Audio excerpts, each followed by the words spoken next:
mechanistically, we're better understanding where things are driving us now. And I think the larger picture at this point with BFR is not that does it work? That's pretty well established. It works. Is more so who are the populations that would largely benefit from this?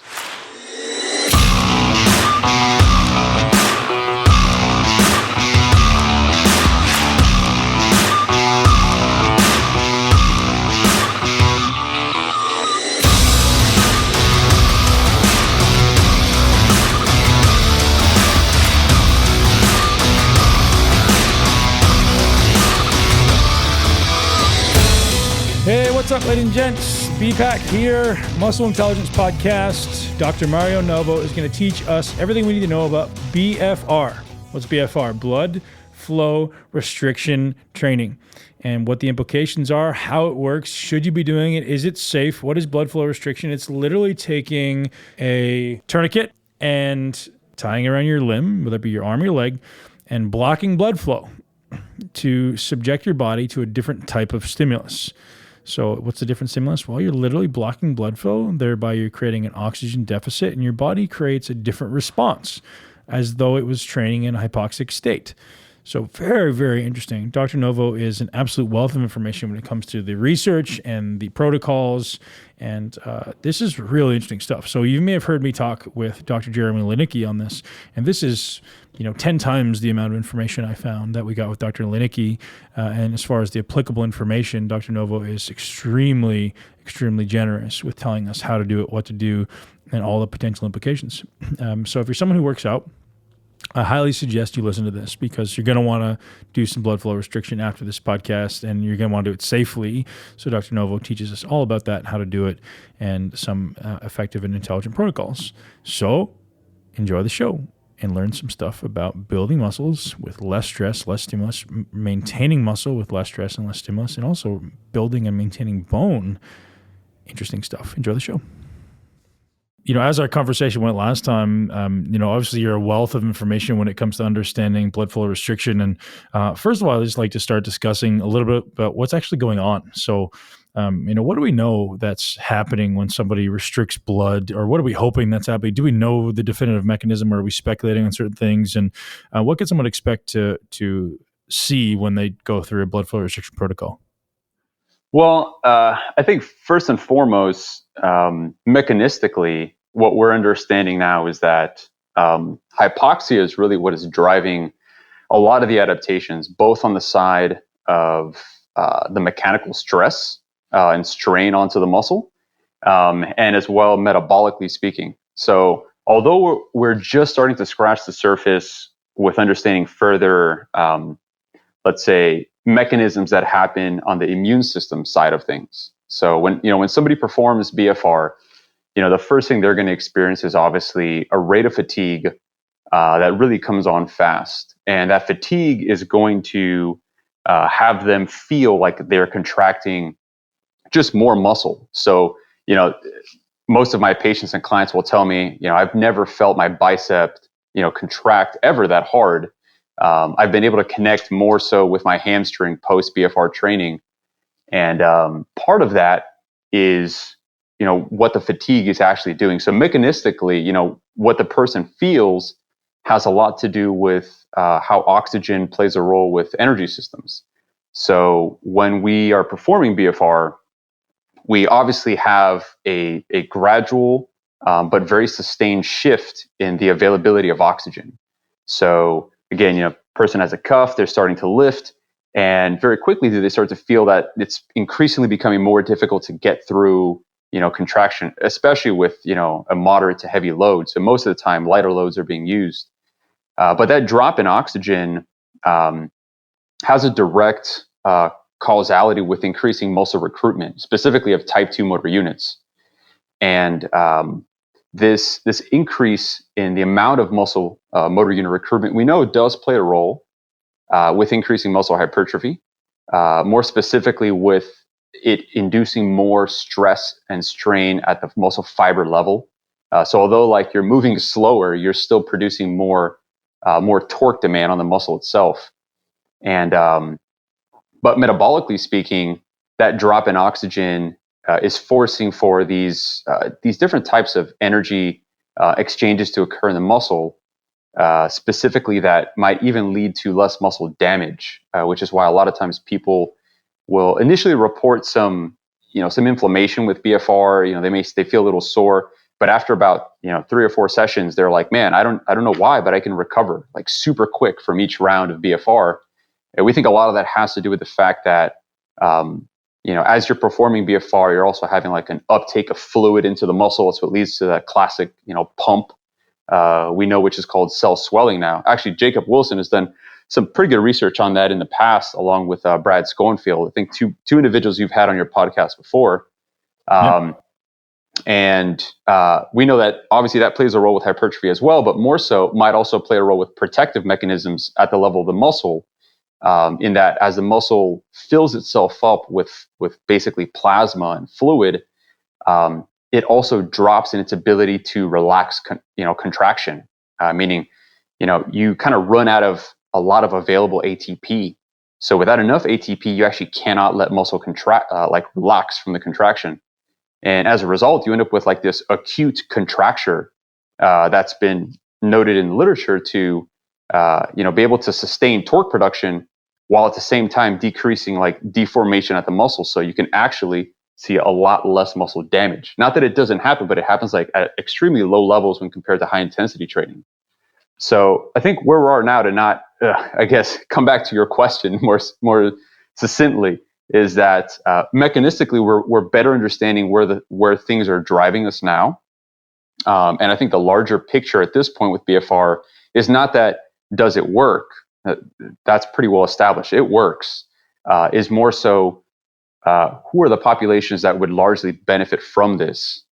In beyond just thinking of the athlete who wants to put on more muscle, wants to increase in motor unit recruitment, maybe for timing, wants to train above the lactate threshold to better improve their chances of maintaining high sufficient local tissue oxygenization, as well cardiovascular endurance, but probably also looking at the aging athlete, the athlete that has issues with let's say a joint, for example, cartilage, and as well just the aging population in general, or the post-injured in general, that may very well receive a lot of benefit from training in a lower oxygen state, more specifically for improved function, cellular function, immune function, and just like longevity. The whole aspect of what myself and my colleagues are really like just gung-ho about is accelerating human performance. And that's really where we kind of feel all this stuff fits into a category just beyond the bodybuilder, but really focused on like the human themselves. So mechanistically, it's mostly sounds like it's a cell swelling response. It's not going to be necessarily a hypertrophy response as far as accumulation of protein from mechanical damage. It's not going to be a satellite cell proliferation thing. It's primarily just a swelling mechanism. No, in fact, so what the mechanisms at play right now with BFR really appear to be are largely driven due to metabolic stress. But metabolic stress appears to have not only an accumulation of plasma into muscle, right, which you have cell swelling. So there's some sort of, threat signaling that happens to the muscle, which is why we think we also see a rise in things like epinephrine and norepinephrine. But more importantly, the rise in something called reactive oxygen species, or ROS, appears to really play a role at increasing something we call interleukin-6.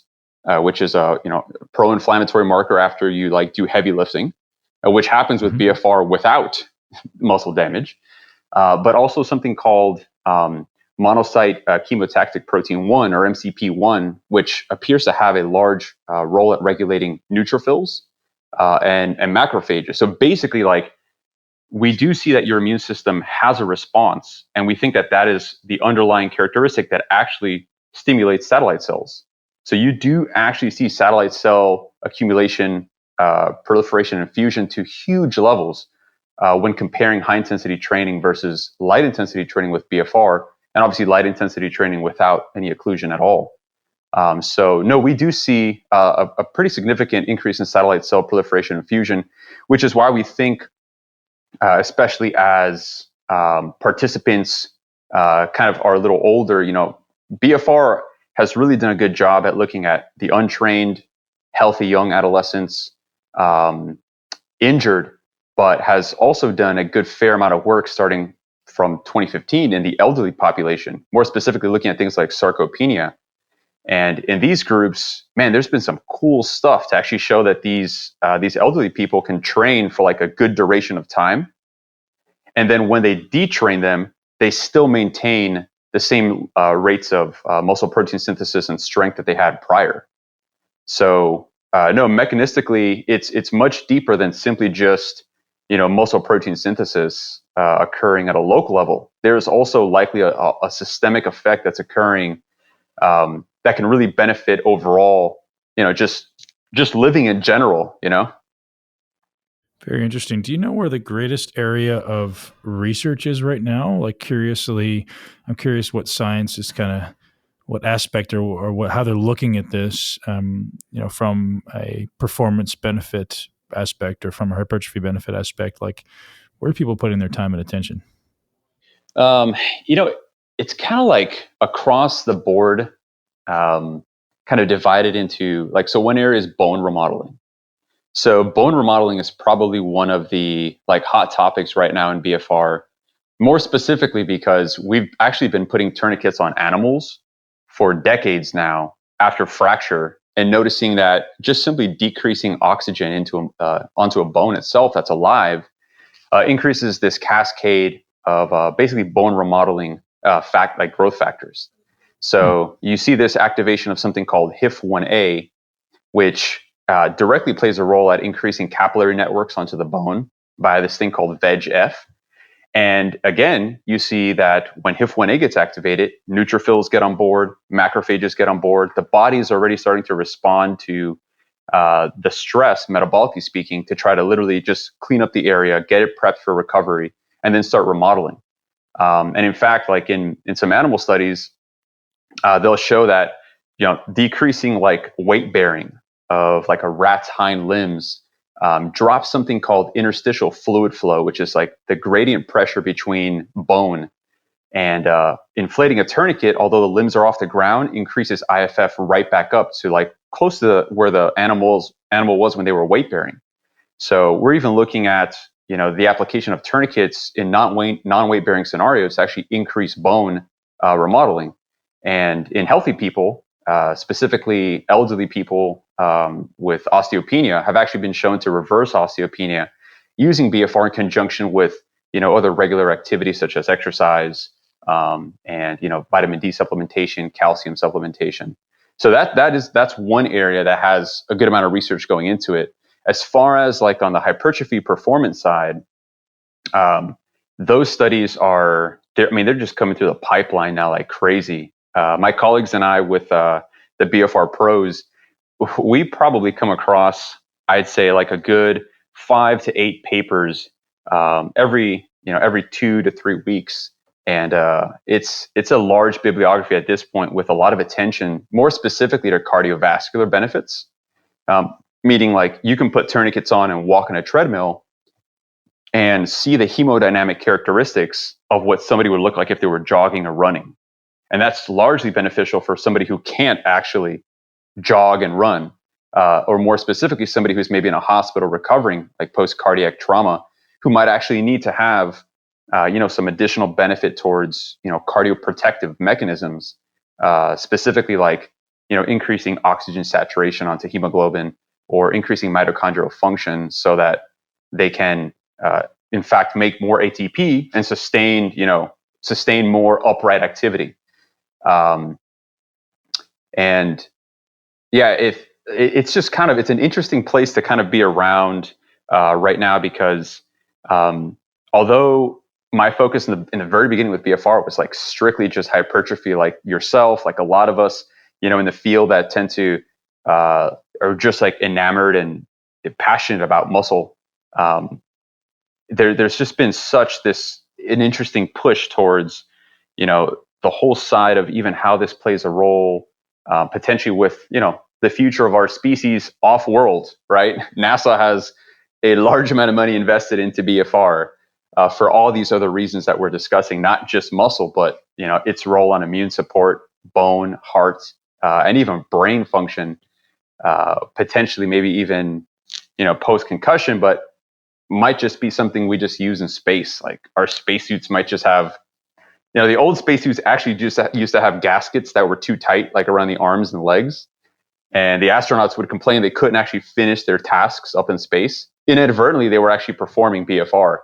They may just have that added back into their future spacesuits, as we follow into this new era of Mars travel. Who knows? But very interesting, man. So yeah, the thing that comes to mind that everyone seems to be a little bit aware of is the possibility of negative implications. I mean, how likely and how much have we seen, people actually having blood clots or, some type of negative response in all of these research studies?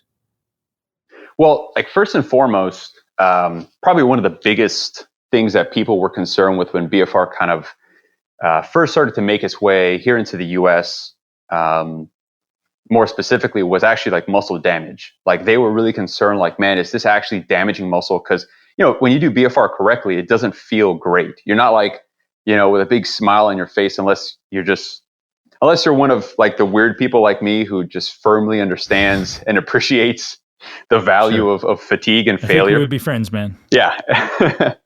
So damage has come a long way into establishing a lot of safety behind that. There's been multiple reviews looking at muscle damage, and BFR widely does not influence it. In fact, in many cases, it may actually protect from muscle damage, even in combination with high-intensity training or eccentric training, in that, again, if you deplete the amount of available oxygen and you shut off your ability to make a lot of ATP, you actually can't relax muscle. So the muscle kind of stays in this passively on contracted state we call a contracture. And although passively it can keep producing torque via kind of like this passive stretch reflex, mechanically the muscle itself does not show any signs of disruption. So that's one thing that kind of got pushed off very quickly as people started to just assume, oh, you must be creating damage because it hurts a lot, and because you're going to have like a decreased amount of force production, acutely after you do it. And we've established that in 24 hours, you're kind of back to baseline. So you don't have this, classic, 48-hour to 72-hour recovery process with BFR. It's actually rather fast. So your volume can go rather high, and you can attribute more gains, more specifically towards, any adaptation. But as far as when it comes to risks of things like a clot, or, having some sort of hemorrhage occurred because of BFR, because a lot of times people associate tourniquets with like, oh, the tourniquet's going to make a clot. That's dangerous. You can get an embolism from that. The reality is that tourniquets historically have been used to actually combat the formation of a clot. So more specifically, if you were to have, let's say, a stroke, and it was a result of a clot that started somewhere and moved towards your brain, that'd be known as an ischemic stroke. And in a hospital, you'd be provided something called TPA, which is a type of clot-busting enzyme that's actually secreted from your arteries themselves. Well, interestingly enough, when you deflate a tourniquet, upon the deflation of the tourniquet, TPA level actually rises. So we've used tourniquets in hospital settings, little inflatable booties at the bottom of a bed, even as compression garments that are placed on the lower limbs or on the arms after surgery. Those things avoid stasis and actually promote TPA to be actually produced endogenously from your body. So in studies with BFR, they've actually seen levels of TPA release just as comparable as high intensity training, which is another reason why we say, high intensity training does have, cardioprotective and cerebroprotective mechanisms behind it, because when you lift heavy weight or when you exercise with a tourniquet nowadays, we understand that your arteries do release TPA and it stops clot from being formed. So in fact, tourniquets in and of themselves pose no additional risk to the formation of a clot. Now, in regards to like high blood pressures and tourniquets, given, there are definitely populations that are at risk, and there are populations that are contraindicated, at least at this current time, to do BFR. The contraindicated populations really and truly are people that would not be lifting weights in general at all. So to not go into like a long list, typically these are people that won't be in the gym. As far as the risk is associated, individuals with diabetes that typically might have kind of like weaker vascular system, like their connective tissue is not as strong. And I know, Ben, you've spoken about like in your family history, you've had, family members with diabetes and whatnot. These groups would have a risk at performing BFR, but the risk is still rather low when we consider looking at just the amount of people that have performed BFR. There's been no deaths associated with BFR. There's been no inadvertent vessels being popped. Like a small varicose vein or something like that might go, varicosity might pop, but nothing severe. No embolisms have been a result of BFR. Very low rates. In fact, like I can count them on one hand, the amount of people that have had rhabdomyolysis due to BFR. So the risk is actually really low when we consider a modality that has near comparable benefits as to high intensity training, when we're talking not just about muscle hypertrophy, but when we're actually talking about immune function, benefits of skeletal tissue, and then the body as a whole. So it's quite frankly an easy to use modality that really is now kind of like right on the cuff of becoming something big and I think beyond novel at a certain point. But it's just about getting the right education out there, because there's a lot of different ways that people are trying to perform BFR, like with emergency tourniquets, blood pressure cuff devices, knee wraps. That's kind of where, the safety side is probably more alluded towards the application as opposed to what the science actually shows. The science is like, it's pretty safe, but it's how you apply it that might increase or decrease that safety. Right. So I'd love to get into that stuff as well. One thing that you kind of brought up that I'm very curious about is, do you see this as more of just a novel stimulus periodically for the average person, or is it something that we should build in almost daily or multiple times a week? Or what frequency, in your expertise, would be most advisable for someone looking to optimize, whether it be hypertrophy or that, that lactic response? Well, I think, you hit it right on the head. It's all about goals.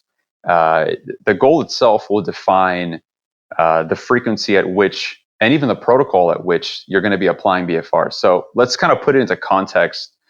Let's say I'm an individual who I don't work out. Okay, I don't lift weights at all, and I'm getting a little older, and I'm really worried about my bone mineral density dropping because I've been told to worry about that. I'm a little worried about, hypertension. I'm a little worried about my blood lipid levels kind of maybe going in the opposite direction that I want it to be. And, I'm not I don't want to be in the gym all the time, or I might not even lift weights at all, but I'm worried about these things. BFR might likely become something in the future for a population like this that's even applied in a passive approach. Meaning, you go see, so your physician says, hey, listen, I've seen some things on your blood screening, some physical attributes right now. I think it would benefit if you went to go see, a physical therapist or an athletic trainer. And I'd like for you to, they're going to do some techniques with you called blood flow restriction. And, you're not really going to be doing a whole lot of exercise, but these things are going to help to benefit that. So if somebody's doing no exercise and just putting tourniquets on by themselves, you can already see a decreased rate of muscle atrophy, an improvement in some bone mineral density uptake, some cardioprotective mechanisms to the heart, to the kidneys, and the liver, and potentially even for the brain. And that, because there's no exercise, that frequency can actually be quite often, meaning that could be done up to 2 times a day, every day.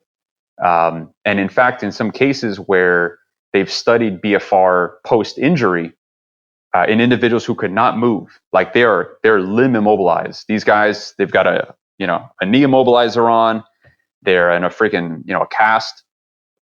They've done it up to 3 times a day, and what they've noticed in these cases is essentially a drop in the amount of muscle protein loss that they have, and a maintenance of circulation in the limb.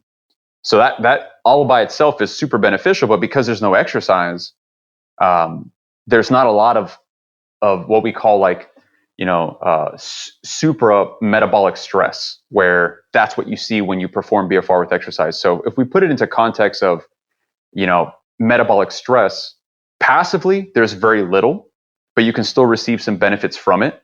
We've even seen benefits in people with like post-stroke, multiple sclerosis, and now even in my own personal community here in Tennessee with Parkinson's disease, where these individuals are not performing exercise with BFR, but they're still having the tourniquet placed on them. And what we notice acutely with these people is an increase in muscle motor unit recruitment. So like if you test them pre and post, they're actually stronger post. We think a lot of that has to do with that hypoxia potentially kind of driving an acute response, like almost like an acute fight or flight response, where the muscle senses via these metaboreceptors to the brain and says like, yo, things are about to get stressful. We need to start thinking about what we're going to do. And the brain, kind of says, all right, let's start increasing motor unit recruitment. Let's get ready for that activity, almost like as a warm up to maybe what might come. So in that regard, that individual could apply it every day. If we start to look at things like cardiovascular, like riding a bike, walking on a treadmill, you actually find that 1 round a day for upwards at least of like 5 to 6 days a week, so almost about every day of the week, can be performed safely, anywhere from like 2 to 20 minutes in duration. So we call that like continuous BFR. It's meaning it's not, there's not repetitions. The range of motion is quite consistent, but rather low compared to, something like a squat or like a bench press. And that can actually be performed more often. So the frequency of that is a bit higher. I think where you kind of get into the muddy waters of recovery is when you start applying like weight training to it. So like you've done, I remember when you had some recovery that you were doing yourself. I remember reading up, you had done some BFR. Were you riding bike with BFR and weight training with BFR, or what was your kind of? I've tried everything. So I've done wind gates, I've done walking, I've done every type of resistance training. I've tried most modalities. Okay. So you probably experienced like, on the bike, well, the wind gate's a different story because that's a beast altogether. I actually put the Tennessee Titans through a protocol about a year and a half ago now, which was kind of like a wind gate. We basically had them cycle at like 30% of their peak power for 2 minutes. And it was like a grueling freaking task. It's like, that's pretty up there. But if the intensity is rather low, you can ride bike, kind of comfortably for about 15, 20 minutes, have a massive pump in your legs, and see actually some pretty significant muscle size gains, as well as cardiovascular improvements, specifically to like VO2 and lactate. But the biggest piece of the pie is on the frequency and the programming side is when you do weight training. That's where it gets real specific. Myself and my colleagues, we've worked a lot this past year with individuals in CrossFit, powerlifting, bodybuilding, and a lot of some traditional, non-traditional sports like cycling, swimming, and then your standard football, American or football, right? Hispanic Central America, soccer, we call it here in the U.S.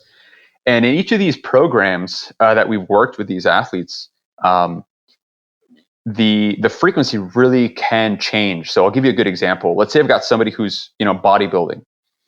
We can see that kind of program that's more focused on, and it can change, right? It could vary from lower pressure, higher weight, scaling up to higher pressure, lower weight.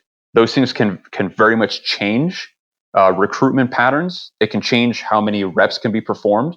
So the total weekly volume might alter, the rates of hypertrophy might alter. And so for a bodybuilder, we might mess around with those things. We might mess around with weight and pressure. to find kind of like a spectrum that we can push that athlete through. So it's not just a one route only mechanism. We kind of cover the whole gamut. It's kind of the same as if we consider, going to a gym and warming up with lighter loads and working your way up to a working weight. That kind of swing through that repetition range is important because the variability from human to human, we might have, a different response at a different RPE at a different, rep range. So with a bodybuilder, it may look like that with a frequency of maybe 2 to 3 times a week, but maybe somewhere up to about 4 to 5 exercises per body part. Maybe looking at total weekly volumes starting off at maybe as low as 6 sets, 6 working sets of BFR a week, all the way up to 21 working sets of BFR a week. So you'd be doing all the body part that day with blood flow restriction for every exercise? So it's good it is time consuming. I'll be honest with you. So you want to be very conscientious of where the goal is with using BFR. So for a bodybuilder specifically, I always look at areas where they have the most difficulty in having the strongest mind-body connection. Can you contract that muscle? Can you contract it well? If you can't, there's likely already going to be some limitations in, strength, and likely some limitations in overall size in and of itself. The aesthetics of that muscle are going to look very different. If you can't contract it, how do you expect to be on stage and then contract that muscle, right? You're not going to be able to demonstrate, the full capacity of what that muscle can do from origin to insertion. So in bodybuilding cases, that's where I really like to apply BFR because it allows us to recruit almost all the near motor units that we can within that available muscle. And obviously then we can focus on also having the benefits of a hypertrophic response to that area as well. So that muscle might receive direct BFR, maybe 2 to 3 exercises directly for the first week, maybe 2 to 3 times a week. But as each week progresses, probably include another workout or another exercise, 1 or 2 additionally, to the point where we get to about 5 or so exercises, within that session. But the days per week might drop. So we may go from 3 days to 2 days because that's a lot of metabolic stress within one session. So because the protocols right now are still kind of rudimentary, you've probably yourself practiced the 30 reps followed by 3 sets of 15.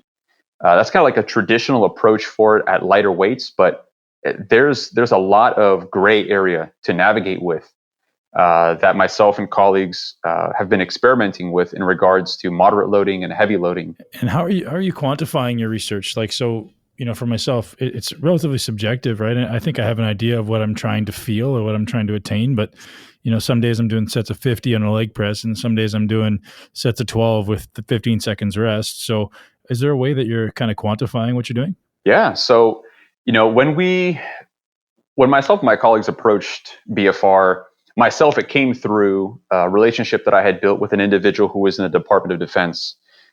And he had established BFR through the military within an area called the Center for the Intrepid. And it was just very focused on limb salvage.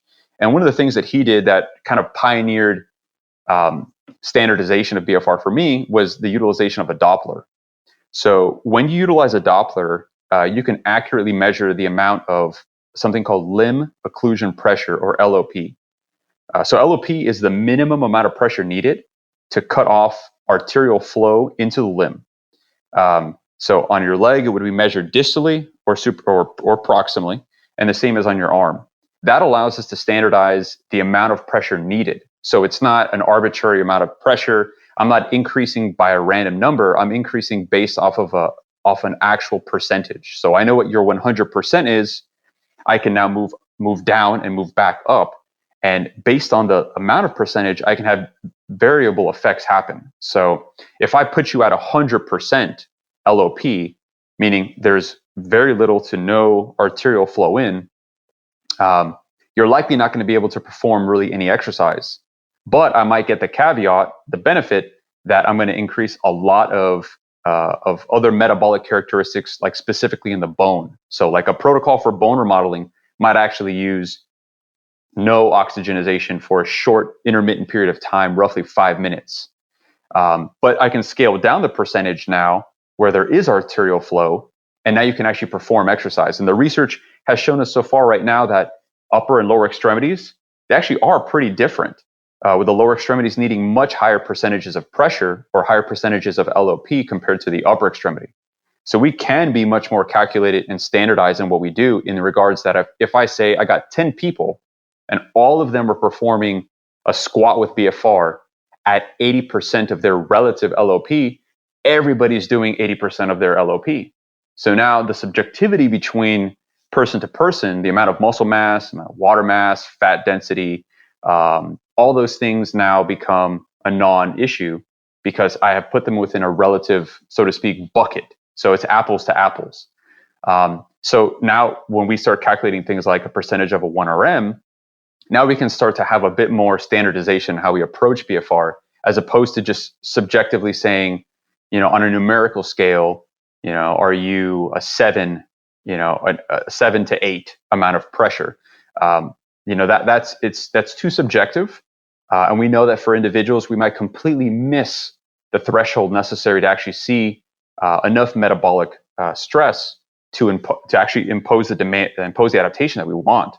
So, BFR currently is not to say outside of the SAID principle, specific adaptation to impose demands, right? We're still within that now with BFR, but we can much better kind of lock in where you need to be.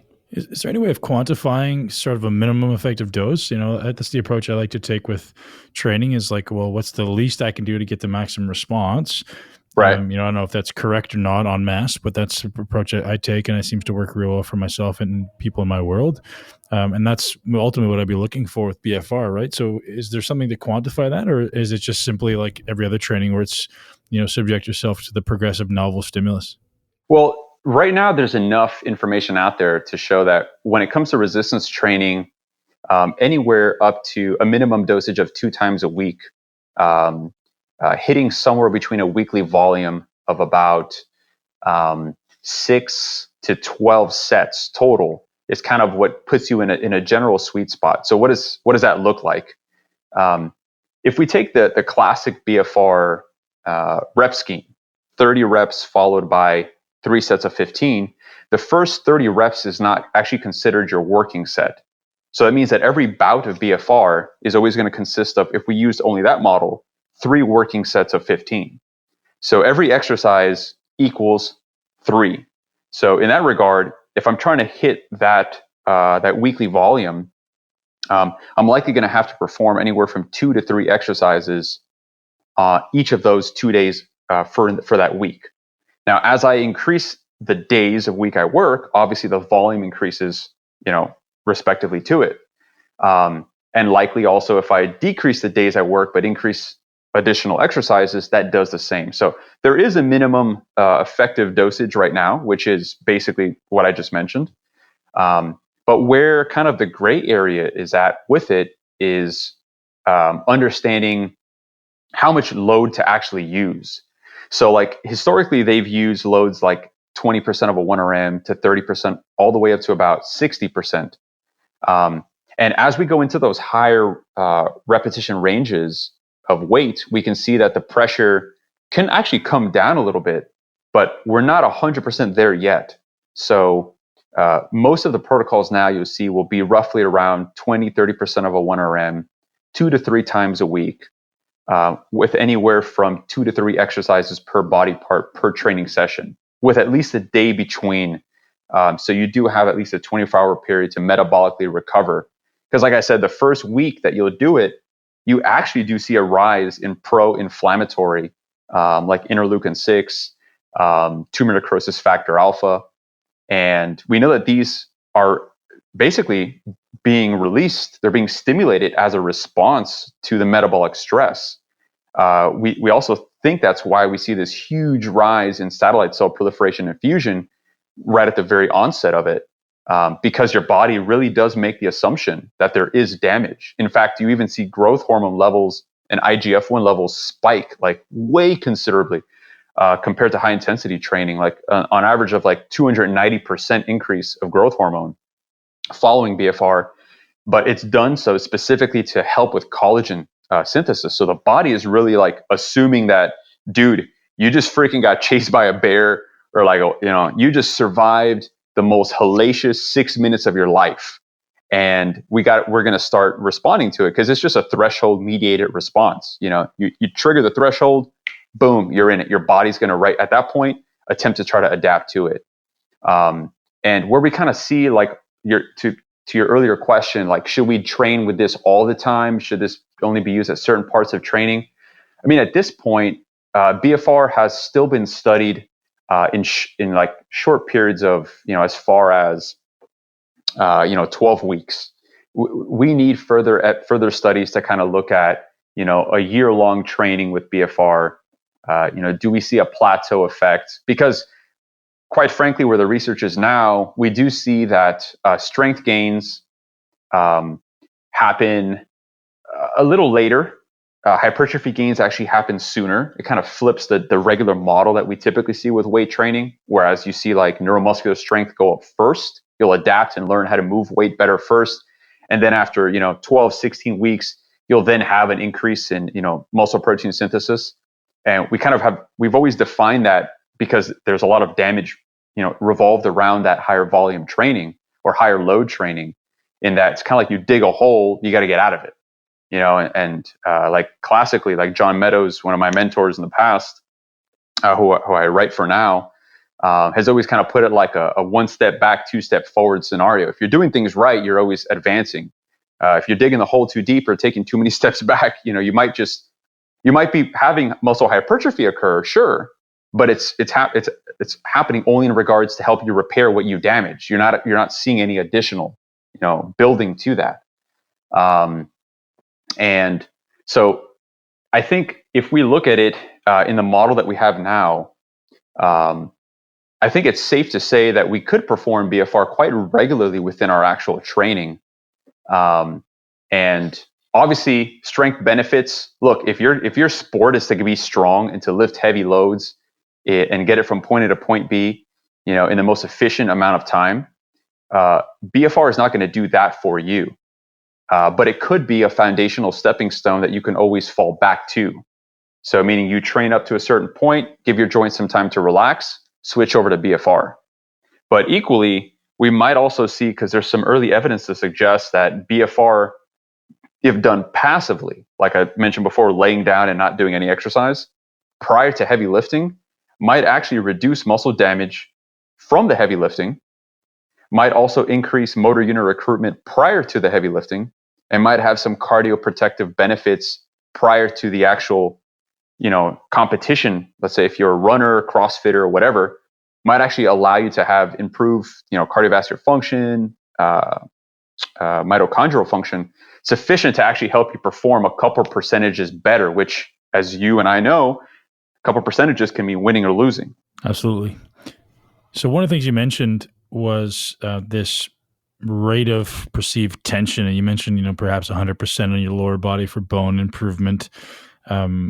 Where should people be kind of framing their perceived tension? If they don't have access to a Doppler to, quantify it, where should we be aiming our perceived tension of the tourniquet peripheral band? Yeah. Yeah. So my best recommendation would definitely be to use a pneumatic system. That means actually use a tourniquet that has a bladder, has a gauge that you can connect to it, so that you can actually read what's known as a millimeter of mercury. You can actually read the amount of pressure in there. The reason being is because through multiple systematic reviews, we've come to the conclusion that, at least for the lower extremity, a minimum of 130 millimeters of mercury is kind of, that's the least amount of pressure needed to actually see change happen. Now, what percentage of your LOP is that? Obviously, that's hard to determine without a Doppler. There might be in the future some changes that we can use, like an SpO2 monitor, but we're not there yet. So I would say definitely, although people like to use knee wraps because they're inexpensive, they're portable. The reality is it's very hard to determine how much pressure you're putting on. It's very hard to standardize. It might be sufficient for passive BFR, because we can see that actually knee wraps, elastic knee wraps, when compared to a pneumatic device like a bladder with a handheld gauge, are actually like exactly identical without doing exercise. But as soon as you start contracting against it, the elasticity really doesn't have the strength to maintain consistent pressure and slow down the rate of oxygen into the limb, nor might it have the ability to actually trap and hold back some of the metabolites that your muscles producing that we know metabolically actually are playing a role with things like cell swelling, and things like activation of satellite cells more specifically. Because as you're contracting, the pressures in your muscle go really freaking high. I mean, you're talking about like if you were squatting 80% of your 1RM, your BP in your quad might go up to like 500 millimeters of mercury. So your quad is sufficiently acting as a tourniquet by itself. So if you just have a knee wrap on and it's not a rigid kind of bladder that's designed for high pressure, the likelihood is that you may just be flushing stuff in and out. It doesn't mean that it doesn't work. It's just less effective. It's more of a guessing game. So I know for me personally, I've tried everything underneath the sun. I was fortunate enough when I left the military group that I was with, that were using an exclusive surgical tourniquet that was a really expensive computer. It's awesome what it does. It's just the price point is not, it's just hard to kind of put that in most people's hands. It's $5,000 for one computer. If you're going to do BFR in two legs, you need 10 grand. That's a lot of dough. So I started working with a company here in the US. They're based out of Ohio and they're called Smart Tools. And they actually had an FDA registered company.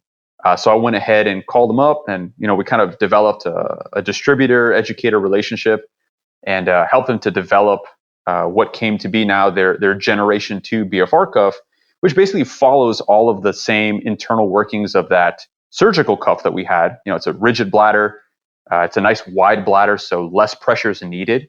That's kind of the problem. Like when you use like really narrow straps, the pressure has to go really, really high to actually sufficiently reduce arterial flow. A good example is like if I stood on a hose, as I say, it's like a fire hose. Those things are like like super pressurized. I'd have to bear a lot of weight down on this hose to slow it down. Whereas if I had myself, you, and a couple friends standing shoulder to shoulder, we cover a larger surface area. So the pressure, in fact, is lower where each of us are at, and we reduce, the flow of the hose. So having wider tourniquets actually helps to reduce the risk of any sort of, the real risk with tourniquets is really always your nerves. You can actually strip fat off of a nerve if you put a tourniquet on too tight. And in fact, a lot of injuries that happen post gunshot wound or stab wound that require a tourniquet to save life or limb typically result in the limb having some sort of neurological deficit. So somebody might be like, a bunch of guys in the military, like I got shot in the ass or I got shot in the leg, and I had this tourniquet on my leg, and now I have drop foot. And you're kind of like looking at this thing, and you're like, well, damn, where the bullet hit it, it shouldn't have knocked out that part of your foot. What the hell was that? Oh, the tourniquet was probably on so tight that and it was on for so long that they basically starved the nerve, and you don't really come back from that all that quickly or at all. So I think that the safety really is, width of the cuff. As best, if you can at least use a pneumatic cuff that you can inflate, you can actually see the numbers, you can standardize it at that point.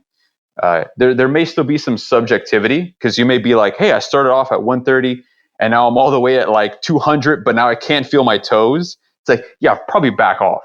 You're probably at that 100%, ischemic zone or slightly beyond it. But I think if you can at least standardize it with some numbers, you're definitely going to get a lot better results with it. And the comfort too, like I said, BFR is not really comfortable to begin with. So, you want to at least be able to make it a training modality that you feel good to use on a more regular basis. Like in Japan, for example, they actually have gyms that are all BFR, where Katsu first got started. And so the elderly people, that's their gym. They go there, they put their tourniquets on, they do their exercise, they leave. And I definitely do foresee a future here in the US where we are, much more attentive to, physical screenings prior to somebody doing this. But the reality is that the safety is already there, and it actually is quite easy to apply. That we can likely expand the amount of people that we can touch with BFR, to better augment and lengthen their life, improve quality of life, decrease some of the other diseases that are related to just not having a very active lifestyle. Because with BFR, you don't have to be crazy. I mean, I have people all the time that are like, dude, I had a CrossFit guy the other day. He's like, I've been in CrossFit for 6 years, and I just did a single leg 45 plate mini squat. And my quad, I've never felt my quad this freaking engorged with blood. I've never felt it contract that hard. That's cool to hear that from somebody who's been in the sport for so long. They're pretty well seasoned to lifting heavy loads. I definitely foresee us being able to apply BFR more kind of uniformly, as long as we're, helping to standardize it, because then it's easy to flag out people who shouldn't use it. Like with anything, you want to make sure you can get the most bang for your buck and reduce the risk at all possible, because anything weight related always has an inherent risk to it. Absolutely. Now, the one thing we haven't talked about that I think we absolutely must is relative placement. So, is it, if I'm training my arms, is it the top of the bicep and the tricep? Is it at the top of the entire arm, like above the delt? On the leg, is it, if I'm training my calves, is it whole leg, or just walking us down the framing of that? Well, the current agreed upon places to apply it are the upper arm or the upper leg. So although people are like, I'm going to work out my forearm, I guess it makes sense to put it around my elbow or just below my elbow, or if I'm going to work my calf, I'm going to put it, just below my knee joint. The reality is that at the proximal, that means the closest part of your arm to your body, or the closest part of your leg to your body, we have very large arteries and very large veins that basically feed the entire limb flow and remove, obviously, deoxygenated blood and waste. So the placement at this point should be very standardized. Upper body, you're going to want to place it as close as you can into the armpit, or on the legs as close as you can up into the groin. Obviously, some of our male listeners might need to move the boys out of the way. That can happen, especially if your quads are bigger. You're going to feel like a cowboy walking around, like you're sitting on top of a saddle. But those are the proposed areas of safety and also effectiveness, because you're able to get a large branch artery or large branch vein. One of the reasons you actually wouldn't want to put it around your forearm or around your lower part of your leg is because you have nerves that are way more exposed that can more easily be pressed up against bone. And like I mentioned before, one of the biggest risks with tourniquets is always injury to a nerve. The last thing you want to do is inadvertently, with the goal of improving, performance, accelerating performance, actually hurt yourself. Dr. Novo, where can everyone find out more from you about BFR? Because obviously we've just started to scratch the surface, and I'm sure there's some really cool stuff going on right now, especially if you continue to do this week-on-week research yourself. So right now, they could definitely head over to the BFRpros.com. That's a collective site where myself, two other colleagues that are also physical therapists, we're nerds who like to lift weights. And our kind of our mission statement has been, accelerate human performance. And we're really focusing on that through a myriad of different applications. BFR just happens to be one of them. But people can head on over there. There actually is an ebook that you can download that is kind of a layman's approach towards BFR. There's science in there. There's a whole reference of papers if you wanted to read them. So there's good scientific evidence, but it does read very much like a conversation. There's also, you can buy the BFR cuffs from there. Like I said, we are distributors for Smart Tools. We do have our own special kind of like in-house, sales on cuffs that we have and promote kind of throughout the year. And as well, we sell BFR templates. So it's been kind of like one of the biggest drivers for what we do, because we've just been fielding BFR questions for like 2 years. And we've had a lot of like big name athletes, celebrities within different sports, professional sports, hell, even the WWE, come and ask us questions about BFR and how to apply it, strategically within their sport. So we started to say, you know what, let's start developing some templates. Let's maybe open the door throughout the year to some one-on-one programming that we do. It's a little bit different on the side, but The templates are really where we're trying to push kind of 2019 to have, so people can feel like, I can grab a template. If I've got some cuffs, cool, use them. If you're in the market to get some cuffs or cuffs that we really stand behind and kind of validate in their effectiveness, they're built, through various different tourniquet research studies. You can pick them up from there. And then, obviously we have all of our social media that follows the same handle at the BFR Pros on Instagram and on Facebook. And, we try to bring the level down to where people can understand it, but we classically still have a lot of nerds like us that want to find out some of the in-depth things. So we do a lot of infograms to try to help bridge that knowledge gap and just keep people safe. Accelerate human performance is really what we stand for. We want people to really understand the safety of BFR, but that it is an easy to use modality when applied correctly. And really the sky is kind of the limit right now on where we're approaching it in terms of age populations and sports to receive benefits. So they can head on over there. If you needed to email me, you can email me at mario@thebfrpros.com. And if you were local, like in Tennessee or nearby, you wanted a consultation or whatnot, my actual company is called the Lifters Clinic. And I see patients pretty much on a regular Monday to Friday basis. So I still have a foot in the door, working with people, foot in the door on research. And then the BFR Pros, man, this is just my passion. Much the same as what you do with MI40, which I've been following for a long time, man. I remember buying like one of your first MI40 packets. So it's been a real pleasure. Thank you very much, man. Yeah, thank you. Yeah, of course. It's been a real pleasure to be on the show, to chat with you. I told my wife last night, I was like, man, I'm going to get to chat with BPAC today. And she was just like, that's so cool to have that happen in your life. So yeah. Hey man, it's an honor for me. And there's nobody out there that I've come across yet that's anywhere near your level with BFR. So truly grateful. I mean, this is something, like I said, I've used for a long time, and I kind of put it on the back burner for a while, but it seems like as far as efficiency of time, efficiency of end result, it'd almost be silly not to introduce it at some level. Mm-hmm.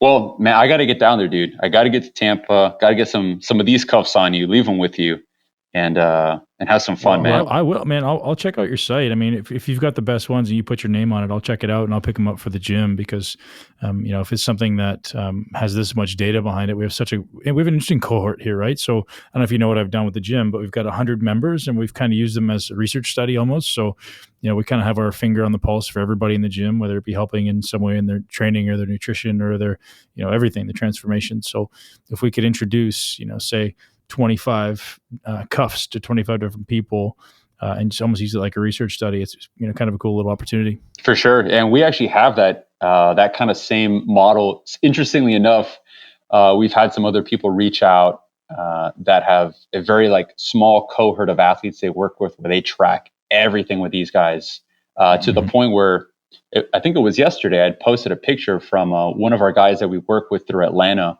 that does a lot of work with some top CrossFit athletes. And he was using some oxygen muscle sensors. And just like his response to us was just like, boys, you were right on the money. This is exactly what it's doing. And it was so cool to see that. And obviously, like yourself, we're all cut from this cloth of just having this innate sense to, want to be inquisitive, to want to ask. We simply don't want to just execute. We want to understand why we're executing, because that mindset process behind it is what develops basically the integrity and the fortitude to get through, what's ahead of you. Because especially if we're talking about, something like weight training or sports performance or athleticism, it's not what happens, it's not what happens on Monday. It's what happens every Monday of every week of every month leading up to that ultimate goal. And, connecting those things with research, I think it's just, it's a beautiful time to be in because of our accessibility to it. And the fact that we can actually perform these things, within our own clinics. I remember when I was in the research lab, I was always so just infatuated by everything happening around me. When I was in Florida International University, that's kind of like where I started. And to see where things are at now, where tech is at, how affordable things are, and then obviously working with people like you, it's just like, it's a dream. It really is. It's fun.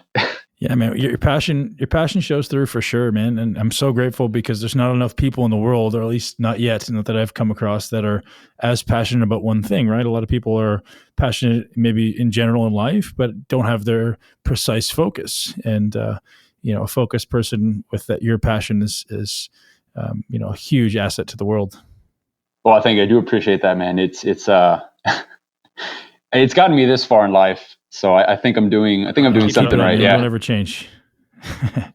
Dr. Novo, thank you so much for your time, man. I'm truly grateful. Thank you, Ben. And we'll definitely make sure we direct people to your site for your amazing wealth of information. Thank you so much for tuning in to Muscle Intelligence. If you enjoyed today's episode, please be sure to share it with at least one person you know. Make sure you're subscribed so you never miss an episode. This podcast is for information purposes only. The statements and views on this podcast are not medical advice. This podcast, including Ben Pekulski and the producers, disclaim responsibility for any possible adverse effects from the use of information contained herein. Opinions of guests are their own, and this podcast does not endorse or accept responsibility for statements made by guests. This podcast does not make any representations or warranties about guest qualifications or credibility. This podcast may contain paid endorsements or advertisements for products or services. Individuals on this podcast may have a direct or indirect financial interest in products or services referred to herein. If you think you have a medical problem, consult a licensed physician.